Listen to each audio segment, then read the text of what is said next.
السلام علیکم دوستو، اردو نالج چینل میں آپ کو ویلکم۔ پریزاد ڈرامہ میں پریزاد بہت زیادہ امیر کیسے ہوتا ہے؟ دوستو، جیسا کہ آپ پریزاد ڈرامہ کی سابقہ اقساط میں دیکھ چکے ہیں کہ بہروز اپنی بیوی لیلا کو قتل کروا دیتا ہے۔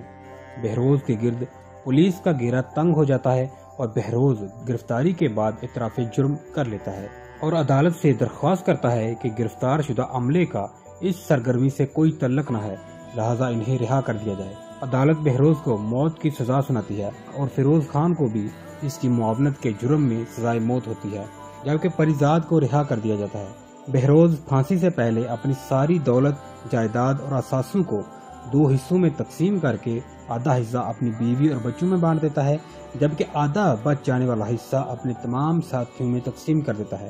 بہروز کی وصیت کے مطابق محل میں پڑا پیانو، جو پریزاد کو بہت پسند تھا، پریزاد کے سپرد کر دیا گیا۔ بہروز اپنی وصیت میں لکھتا ہے کہ چونکہ پیانو کا وزن بہت زیادہ ہے اور بہروز کو خدشہ ہے کہ کہیں اس کی محبوب بیوی کا یہ پسندیدہ پیانو محل سے کہیں منتقل کرتے وقت اپنی اصل شکل و حیت کھو نہ دے، اس لیے پیانو سمیت سارا محل پریزاد کے نام کیا جاتا ہے۔ جاتے جاتے بہروز پریزاد کے نام اتنا کچھ کر گیا جو اس کی 7 نسلوں کے لیے کافی تھا۔